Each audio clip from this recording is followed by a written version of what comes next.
കണ്ണൂർ.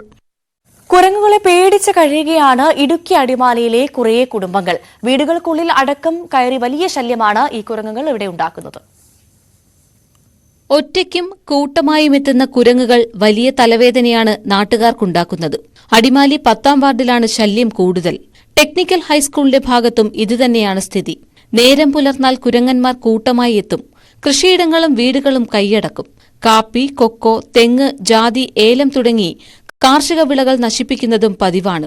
വലിയ പ്രയാസത്തിലാണ് ഓരോ വീട്ടുകാരും. കുരങ്ങ് വരുന്ന ഒരു 250-300 കുരങ്ങുകൾ കൂട്ടമായിട്ട് വരികയും നമ്മൾ ഓടിക്കാൻ ശ്രമിച്ചാൽ നമ്മളെ ആക്രമിക്കാൻ വരുന്ന ഒരു സിറ്റുവേഷനിലാണ് ഇവിടുത്തെ അവസ്ഥ. നമ്മൾ ഓടിക്കാൻ വേണ്ടി ശ്രമിച്ചു നോക്കും, പക്ഷേ കുരങ്ങുകൾ ഓടാൻ തയ്യാറില്ല. എല്ലാം നമ്മളെ പേടിപ്പിക്കുന്ന അവസ്ഥയിലാണ്. ഒരു സാധനം നമുക്ക് കൃഷിയായിട്ട് ഉപയോഗിക്കുമ്പോൾ ഇവിടെയുള്ള കാപ്പിക്കുരു, ജാതിക്ക, മറ്റേ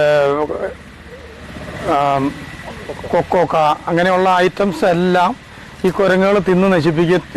തേങ്ങ വരെ പൊതിച്ച് തിന്നു പോകുന്ന ഒരു അവസ്ഥയിലേക്ക് വന്നിരിക്കുകയാണ്. രാവിലെ എത്തിയാൽ വൈകിട്ടാകും മടക്കം. അതുവരെ പറ്റുന്നതെല്ലാം നശിപ്പിക്കും. വീടുകൾക്കുള്ളിൽ കയറി ഉപകരണങ്ങളും തകർക്കും. വസ്ത്രങ്ങൾ വലിച്ചുകീറും. ഭക്ഷണം പാകം ചെയ്യാനും ബുദ്ധിമുട്ടാണ്. ഓടിക്കാൻ ശ്രമിച്ചാൽ ആക്രമിക്കും.